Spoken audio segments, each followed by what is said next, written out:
National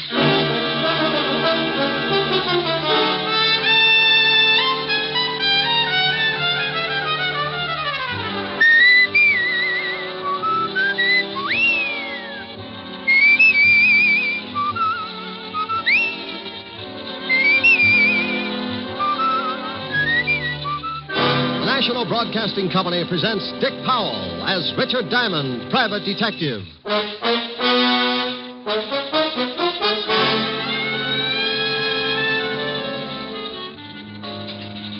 Are you Mr. Diamond? Yeah, unless there's a warrant out. Mr. Diamond, I'd like to talk to you about a man. Oh, don't look so unhappy. Can't talk about girls all the time. Mr. Diamond, this is pretty serious. I'm scared stiff of him. Why? Because he's dead. And here's another exciting case from the files of Richard Diamond, private detective, starring Dick Powell.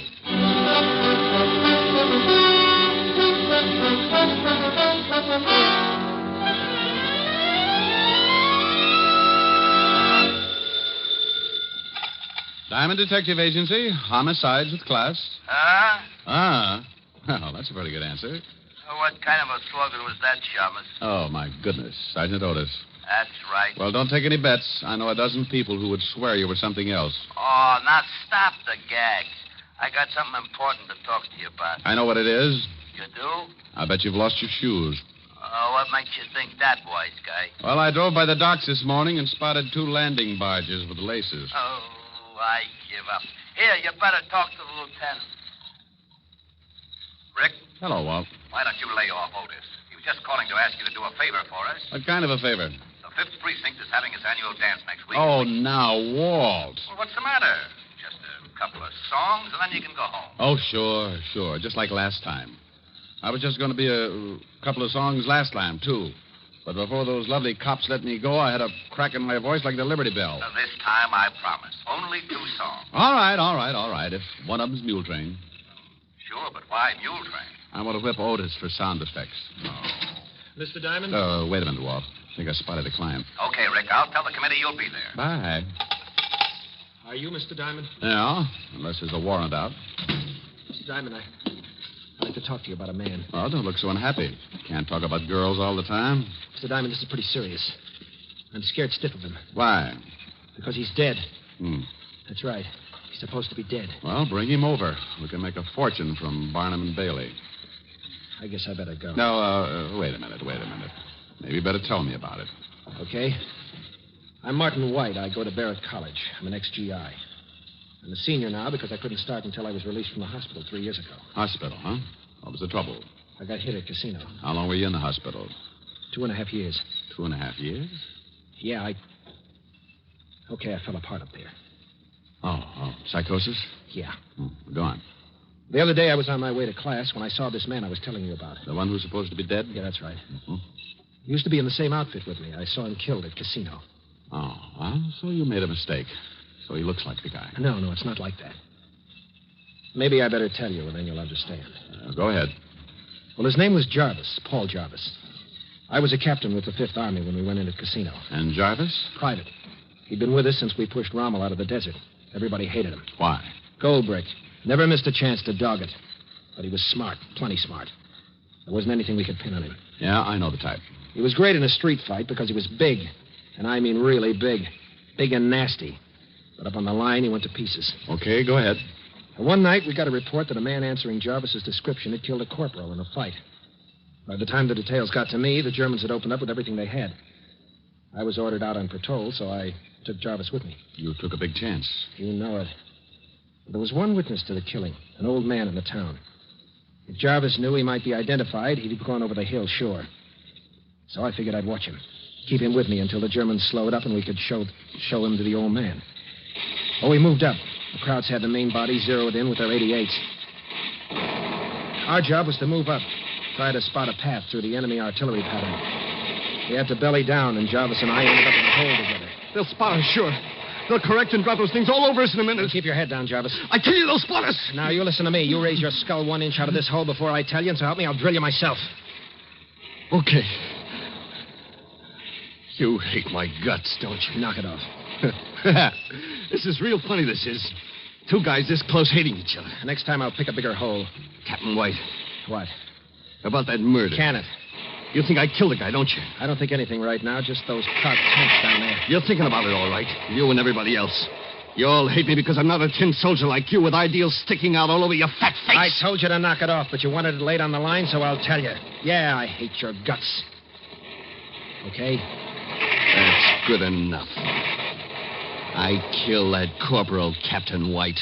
You're out of your mind. I am, huh? Well, this is as good a place as any to go over the hill. You're crazy. Get down. Relax. I got a bayonet pointed right at your belly. Jarvis, don't. Go on. Cry. Whine.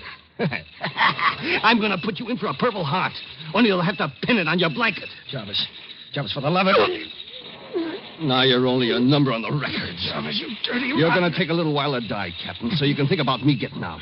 I'm taking off, and I'm leaving the rest of the saps with all the honor and glory they want. So long, Captain. It's all yours. Jarvis! Come back here! Jarvis!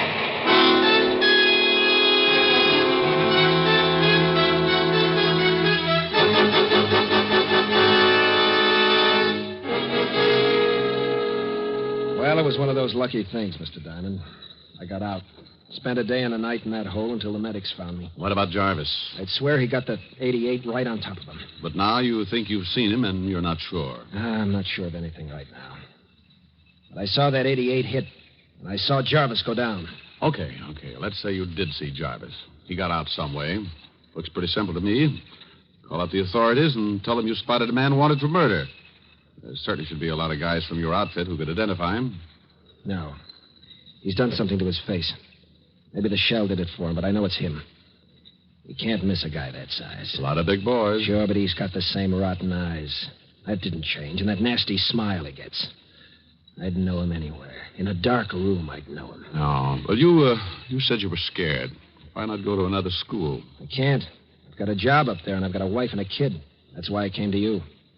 I can't go to the police. They might put me back in that hospital. They'll think I'm slipping again. Up here. Uh-huh. Well, let's say it is Jarvis. What in the world would a guy like that be doing in a college? Don't you think I've asked myself those questions? Just forget the whole thing. No, wait, Martin. Look, if I prove to you one way or another about this Jarvis, will you forget about Casino? Yeah. What name is he using? Blackwell. John Blackwell. Okay, let's go. Don't you get a fee or something? Your wife a good cook?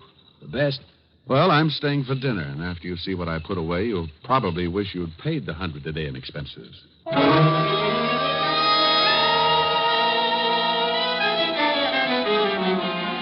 Usually I'm pretty hard about my fee because the trouble I get into has to be balanced on the book some way.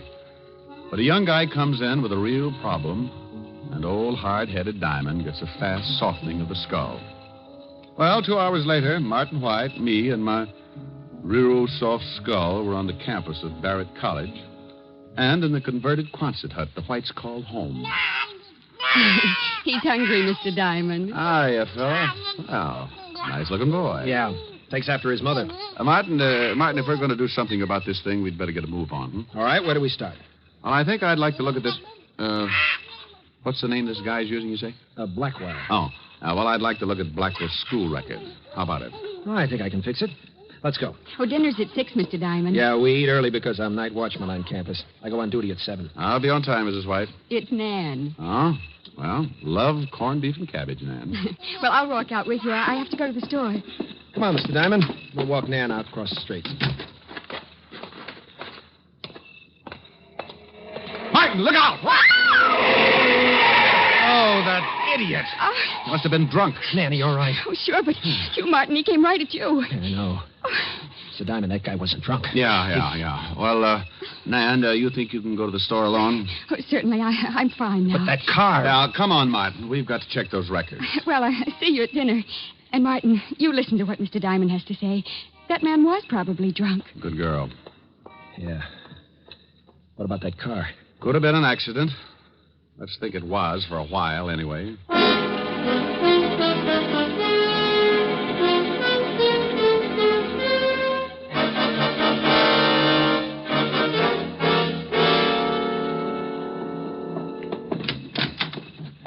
Well, this is where they keep the records. Hello, Susie. Hi, Martin. Well, hello. Hello, Susie. This is Mr. Diamond, Susie. Mr. Diamond, Susie Wirt. It's really a pleasure, believe me. We'd like to look at the file, Susie. You a new professor, Mr. Diamond? No, just a friend of Martin's. Married? Not a bit. Why? Pretty square, huh? Sometimes, but I can learn. Yeah. Well, I might just start some night classes of my own. Sounds like fun. In about 5 years, you let me know how your education is progressing. Oh. Age is a problem with you, huh? My dear, when I stumbled over 30, everything got to be a problem. Now, do you think we can, Yes. The records, Susie. Remember? Yeah, Susie, the records. Oh. Okay, which ones? We want to see the file. Everything from B to C. Okay. But if I get in trouble for this, you may have to make it up to me in some way. I'll buy you a soda. And I'll let you. Here they are. B to C. Thanks, Susie. I'll let you know when we're finished. Okay, be a recluse. Only I got some ideas about that, too. I'll be in the next room. Youth. Well, let's take a look. How come you asked for everything from B to C? No sense in letting everybody know what we're doing. If we just asked for Blackwell's file, Susie might have said something to him. Oh. Here it is. Yeah, it says here, John Blackwell, 28, resident of McAllister, Oklahoma. Hey, get a load of this. Height, 6'6", weight 240. Like I said, he's a big one. If he fell down, he'd be halfway home. Look, Martin, where can I find this Blackwell? Now, let's see. What does it say about his classes here? It's 2:30 now. Yeah, he should be in English Lit. Take me over there. You want to see him? I want to meet him. You want to meet him? Oh, now relax. Sooner or later, you've got to talk to him. Oh, Susie. Susie. Yes? Oh, Susie, we're finished. I'm not. How about that soda? I'll take a rain check. Lots of rain up here. Susie? Yes? Bye.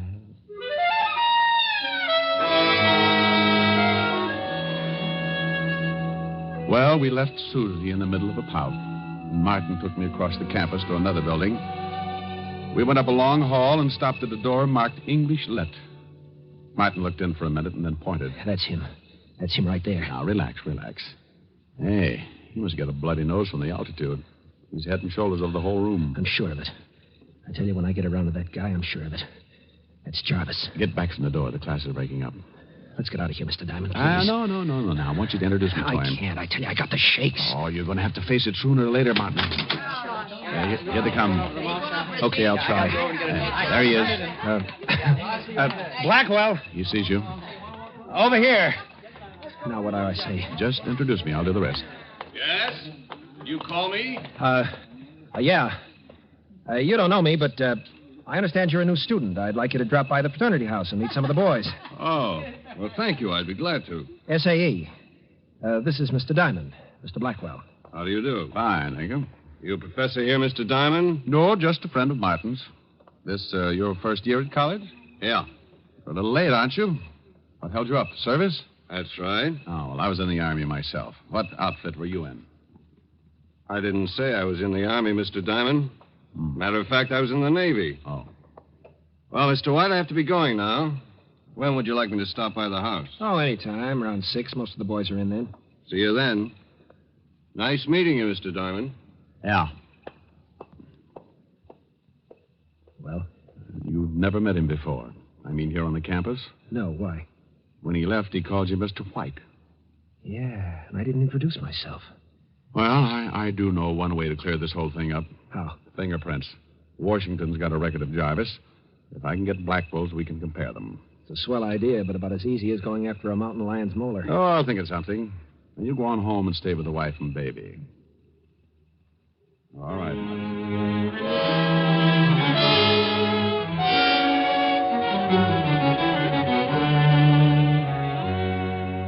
I left Martin and cut across the street to the college malt shop.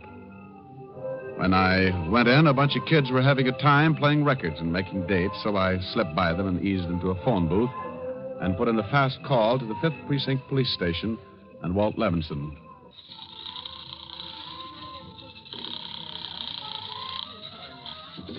Fifth Precinct, Sergeant Otis. Oh, good grief. I got the zoo. Oh, you just call up to make wisecrack, Shamus? Now, put the lieutenant on. but don't growl at him. He's close enough to snap a collar on you. Oh. Yeah, what do you want, Diamond? That's a pleasant way to answer the phone. What have you noticed been doing? Setting fire to the commissioner? Oh, I give up. Where are you? I'm up at Barrett College. College? Sure. I'm trying to talk the science department into bidding on your sergeant's brain. They've got gargantuas, and they need a match set. Now, will you please be serious? Okay, Walt. Now, look. I've run into something that has a good chance to end up looking like homicide. I can use some help. You know that's out of my district. Look, I just want you to do some checking for me. Find out about a John Blackwell who's supposed to come from McAllister, Oklahoma. He's a student here. What do you want to know about him? Oh, how long he lived in McAllister? Family, friends, the usual things. And then do some checking on a boy named Jarvis, Paul Jarvis. Check his fingerprints with the military authorities. See if he was ever in McAllister and if he knew Blackwell. Okay. Where can I call you and how fast do you need it? Wait a minute. What's the matter? I just spotted someone in this malt shop. Are you in a malt shop? Yeah, and I gotta hang up. I don't want to lose this boy. Well, where can I reach you? Call the local law and tell him I'm on the campus. Wearing a beanie? Funny. Pretty funny.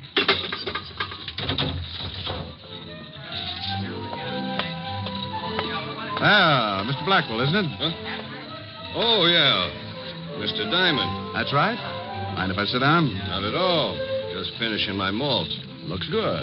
Think I'll have one. It is good. Good for you. Makes you healthy. Live a long time. Well, I guess that's what we're all after. I guess so. How long have you known Martin? Martin White? Yeah. Not long. How long have you known him? Just met him today with you. Why? Oh, nothing. Wondered how you knew his name. Oh, he was pointed out. Mm-hmm. Well, I gotta be going, Mr. Diamond. This little chat has been very enlightening. Goodbye. Goodbye. For now. Hey, waiter. Huh? Oh, you want something, mister? Yeah, the small glass. Just the glass? Don't touch it. Well, what's wrong with it? Is it contagious or something? Yeah. Here's $5. Huh? Give me a napkin to wrap it up in. Oh, a collector, huh? Yeah, something like that. Okay, take it. I had a girlfriend who used to collect beer cans, but this is a new wrinkle. Thanks. Oh, it ain't nothing. Come back again and get a load of our ice cream dishes. You'll lose your mind.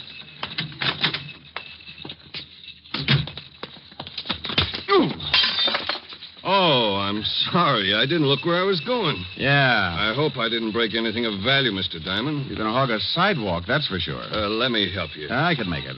It's a mess, isn't it? Taking one of our famous malts back home? It might be, Jarvis. I beg your pardon. I said it might be, Jarvis. Name's Blackwell, remember? Oh, yeah, I forgot. You see, Martin White says he thinks he was in the service with you. I told you I was in the Navy. I didn't say Martin wasn't. Well, you're mistaken. My name's not Jarvis. Oh, well, now, isn't that funny? Martin was so sure. He was even going into New York in the morning to see if he couldn't find some of his old buddies who might have remembered you. I hope he has a nice trip. I'll tell him when I see him.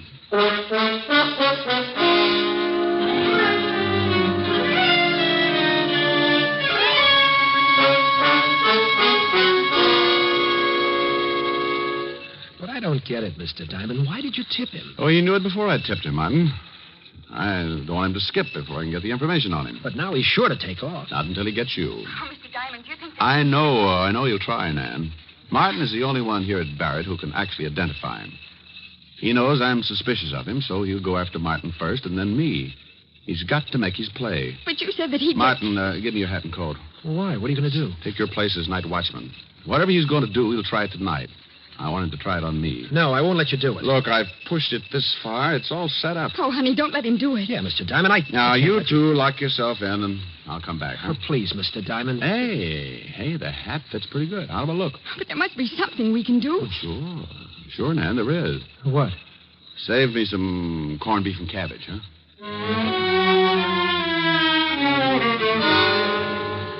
It was dark when I walked out with Martin's hat and coat and started to cross the campus. I had a flashlight. The night was black, solid black. But I had a feeling that sat on my shoulder and raised goosebumps. When you've been in this business as long as I have, that feeling is an alarm ringing inside, telling you the trouble is creeping up. Halfway across the campus, I stopped. I heard nothing but the usual sounds that come with night. Dampened, muffled sounds. I walked on. And I heard it. The sound of someone walking well behind me. I stopped again. Maybe it was Jarvis. Maybe it wasn't. There was one way to find out. Keep going. If it was anyone with no business with me, okay, he'd stop following. I cut to my left, away from the main walk and toward the shadowy bulk of the college buildings. I kept going until I reached the gymnasium building. I was leading my pigeon to me. But who was the pigeon?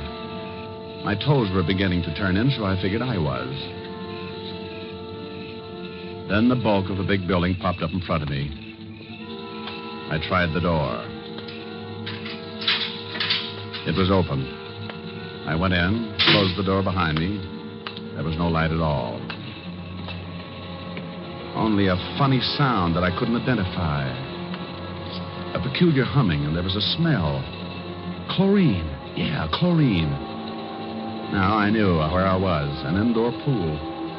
The hum was the filtering machinery. I wanted to turn on the flashlight, but in a place like this, I couldn't give Jarvis the tip on where I was.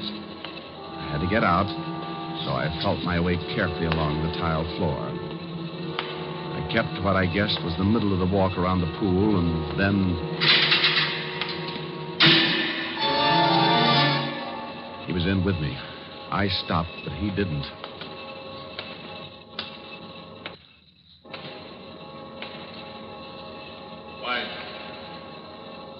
White. I know you're in here. This couldn't be better. You're a sap, White, coming in here. Don't be silly, White. You know that door leads to the filtering machinery? Come on, this way. It's the only way out, and I'll be waiting for you. Okay. It's all the same whether you come to me or I go to you. Stay where you are, Jarvis. Who's that? We met before. You're not White. No, I'm not. Diamond? Yeah. Not White, and you're not Blackwell. You're Jarvis. Surprise, Buster? What's the difference? None, I guess. Where's the real Blackwell? Where you're gonna be, Diamond. Stay right there, Jarvis. Sure, and let you shoot off your mouth. All right, Diamond. It's all the same to me whether I get you first or White. I gotta do both. Now we'll see just how tough you are, Diamond. Well, the boy's got a gun. You missed, Diamond. And too bad the flash gave you away. Now I gotta do this fast. This is it, Diamond.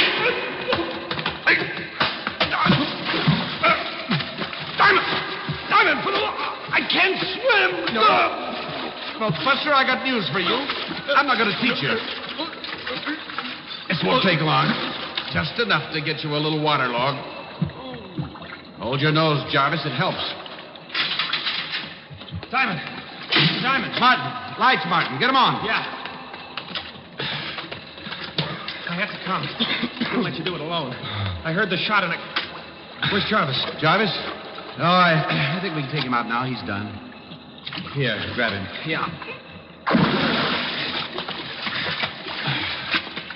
Is he dead? No. Here, give me your hand, Mr. Diamond. Wait.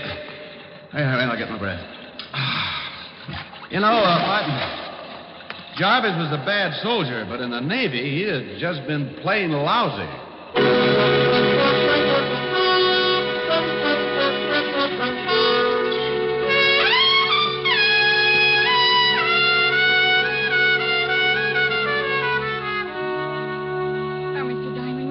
Grateful. We've got to pay you something. Okay. Mail the recipe for your wife's corned beef to a gal named Helen, huh? But, Mr. Don't Diamond... forget it. Jarvis won't... I mean, he won't... Come back? Oh, no. The Army picked him up. They've got first crack at him. Then come the McAllister authorities who'd like to talk with him about the murder of John Blackwell. So that's how he got Blackwell's papers. Sure. Blackwell was alone in the world. He was going to come here to school, but Jarvis hitched a ride and, well, once the guy killed... He'll do it again to beat the rap. And Blackwell and Jarvis were both from McAllister. Yeah. Jarvis figured this college would be a great hideout under a different name, papers all in order, but you saw him and he saw you, and that put a crimp in his plans. From there on, you know the rest. Now, I guess... Oh, I'll get it. Be back in a minute. I'll send your clothes to you when I get back to the city, Martin. No hurry, Mr. Diamond. Oh, Mr. Diamond, the phone's for you. Me? But no one knows I'm here but the McAllister police force, Levinson, Otis, Jarvis, Susie, the campus, and you. Well, he asked for you. Oh, thank you. Hello? Diamond? Levinson? Yeah. Well, what's on your mind? Are you all right? Never better. Why? Because we got the report on Jarvis. He's a bad boy. You watch yourself. Don't get caught alone with him. Oh, sure, Walt. I'll be real careful. The only place I'll be seen with him is in a swimming pool. Huh? And I'll cut the wisecracking. What's that? Did you say something? Hold it a minute, Walt. Oh, Bill, shh, please. Sorry, Mr. Diamond. I guess the phone awakened him. Diamond, what are you doing? You got asthma? Quiet, Walt. Hold it. Nan, Martin, bring the baby here. But he's never done this at this time. Oh, never mind. Bring him here. Okay, you asked for it. Now, baby. Stop calling me baby.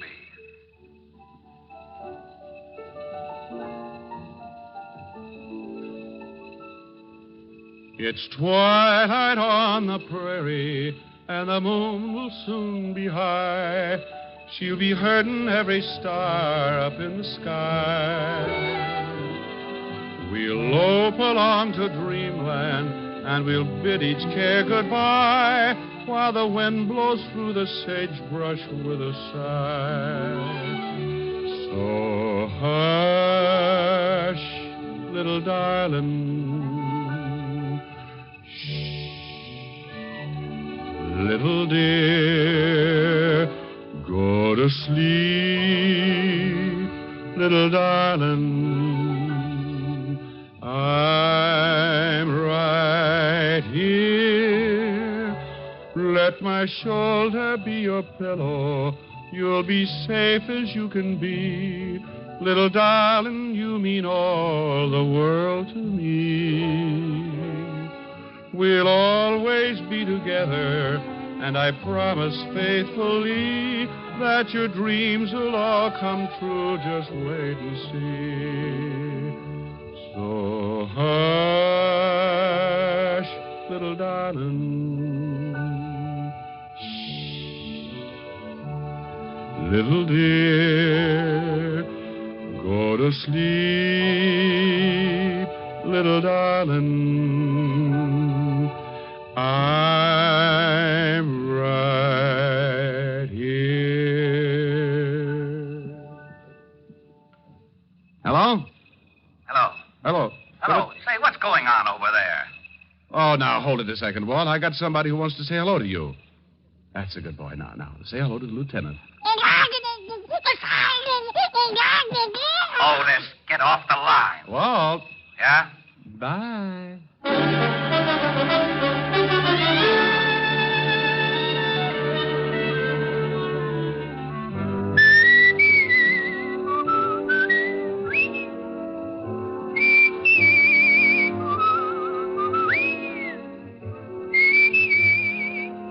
You have just heard Richard Diamond, Private Detective, starring Dick Powell. Ed Begley played Lieutenant Walt Levinson. Also in the cast were Wilms Herbert, Paul DeBob, Sammy Hill, Jerry Hausner, Jane Webb, and Dave Ellis. Music was under the direction of Frank Worth.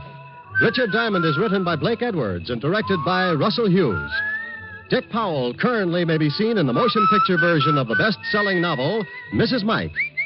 This is Eddie King inviting you to be with us next Sunday at this same time when we will again bring you Dick Powell as Richard Diamond, Private Detective.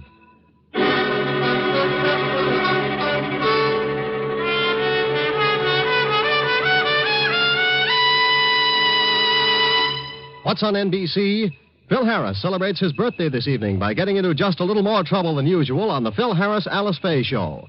Theater Guild on the Air presents Jane Wyman, Beatrice Pearson, and Mel Ferrer in the psychological melodrama The Willow and I. It's the best entertainment on the air, and it's yours for the listening today on NBC. Now stay tuned for James Melton and the Harvest of Stars on NBC.